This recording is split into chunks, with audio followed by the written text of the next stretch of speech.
बहू हो तो ये गलती कभी मत करना। भाभी, मैंने ऐसा कब कहा। रीमा के भतीजे का जन्मदिन था। रीमा बड़ी खुशी खुशी अपने ससुराल वालों के साथ वहां पहुंची। रीमा बहुत खुशी खुशी अपनी सास और पति को सबसे मिलवा रही थी।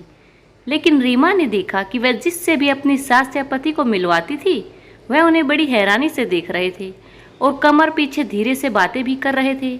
रीमा को यह देख बहुत बुरा लग रहा था। रीमा ने जब अपनी चचेरी भाभी से अपने पति और सास को मिलवाया, वह रीमा से बोल पड़ी, रीमा, आज तो तुम बहुत खुश होकर अपनी सास और पति से सबको मिलवा रही हो, पर मैंने तो सुना है कि यह लोग तुम्हें बिल्कुल भी प्यार से नहीं रखते। रीमा उनकी बात सुनकर हैरान हो गई और बोली, भाभी, आपको यह किसने कहा? तुम ही तो कहती हो। भाभी, मैंने ऐसा कब कहा? तब उन्होंने कहा, जब भी तुमसे बात करो तुम्हें अपने आप से शिकायत की होती है। हमने तुम्हारे मुंह से यह तो सुना ही नहीं कि तुम्हारी सास कभी तुम्हें प्यार से बोलती है, तुम्हारा पति तुम्हारा बिल्कुल भी ध्यान नहीं रखता हो। यह सब सुनकर रीमा की आंखें झुक गई।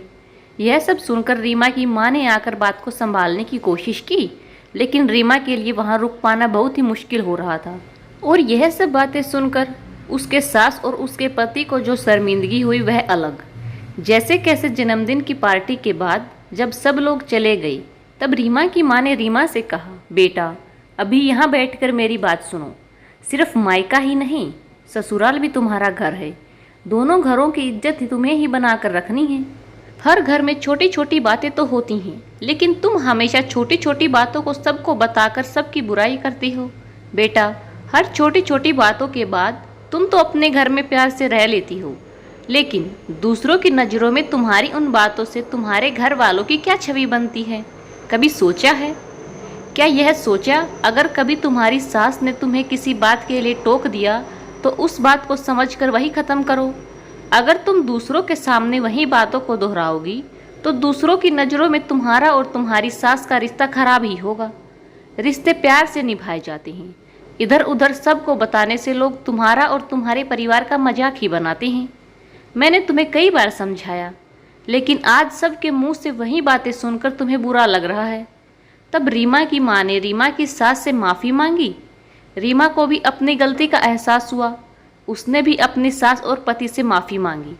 यह बात सच है, कभी कभी हम छोटी छोटी लड़ाइयाँ झगड़ों को अपनी सहेलियों को, पड़ोसियों को या फिर रिश्तेदारों को बताने लगते हैं।